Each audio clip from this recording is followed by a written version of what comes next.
आपके किसी भी फलदार पौधे में अगर जो फल लगना कम हो गए हैं या बिल्कुल भी फल नहीं लग रहे हैं, तो किसान साथियों ये कुछ काम करके आप अपने पौधे को फल से बिल्कुल लदा हुआ बना सकते हैं। जैसे कि हमारा चीकू का पेड़ है, इसी प्रकार के आपके संतरा के हो सकते हैं, नींबू के हो सकते हैं, या आपकी कुछ बागवानी है, हो सकता है आम के पेड़ है, या आपकी मेड़ पे कुछ एक दो पेड़ लगे हैं जिन पे फल बिल्कुल भी नहीं आ रहा है।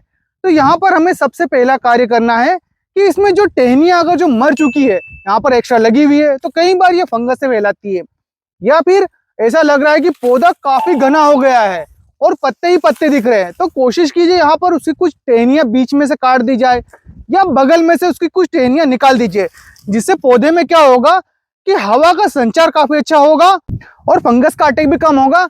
और अगर जो कटिंग करते हैं इस प्रकार से, तो रस चूसक जो कीट है वो भी काफी हद तक कम होंगे।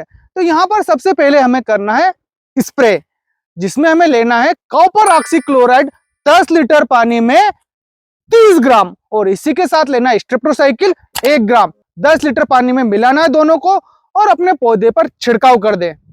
और लग रहा है इस प्रकार से पत्ते मुड़ रहे हैं, तो इसी के साथ में आप स्पेनोसेट 45% एससी फॉर्मुलेशन में आता है, इसी को घोल में मिला लीजिए और उसका स्प्रे कर दीजिए, तो रस चूसक कीट में काफी प्रभावी असर देखने को मिलेगा।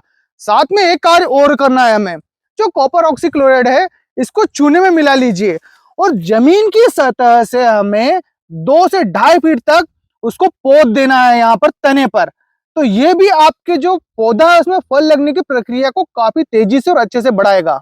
अब हमारा एक खास कार्य और आता है कि पौधे की जड़ों पर कार्य करना है। इसके लिए हमें लगेगा माइकोराजा, उसी के साथ में लगेगा ट्राइकोडर्मा, और एक और चीज लेनी है वो है वर्मी कंपोस्ट। तीनों का मिक्सचर करना है। तो किसान साथियों अब जान लेते हैं यहाँ पर डोज। तो यहाँ पर माइकोराजा लेना है 1 किलो से 2 किलो, और आप गोबरी या वर्मी कंपोस्ट दोनों में से कुछ भी ले सकते हैं, 15 से 20 किलो। इसी में हमें डालना है 300 से 400 ग्राम ट्राइकोडर्मा। अब तीनों का मिक्सचर कर लीजिए और ये हमें 2 बार इस्तेमाल करना है 25-25 दिनों के अंतराल में। अब देना कुछ इस प्रकार है, पौधे की जड़ में दे दीजिए आसपास, उसके पश्चात जो आपका फलदार पौधा है उसकी छाया जाती है उसके हाफ हिस्से तक। मान लीजिए जो छाया जा रही है 4 फीट, तो 2 फीट की दूरी पर एक सर्कल बनाइए और यहाँ पर यही खाद आसानी से आसपास डाल दीजिए जमीन के अंदर 4 से 6 इंच पर। दोस्तों आप जो मिक्सचर बना रहे कल्चर का, माइकोराजा, ट्राइकोडर्मा और खाद का, इसको कम से कम 4 से 5 दिन तक मिलाने के बाद में नमी बनाकर रखे, तो यह कल्चर 2 गुने से ज्यादा 4 गुना फायदा करके देगा आपको। तो इस प्रकार आप अपनी बागवानी या जो मेड़ पर अगर जो 1-2 फल वृक्ष लग रहे हैं, तो उन पर फलों की संख्या काफी ज्यादा बढ़ा सकते हैं। वीडियो कैसा लगा कमेंट के माध्यम से जरूर बताइएगा दोस्तों, और ऐसे हमारे साथ बने रहे। धन्यवाद।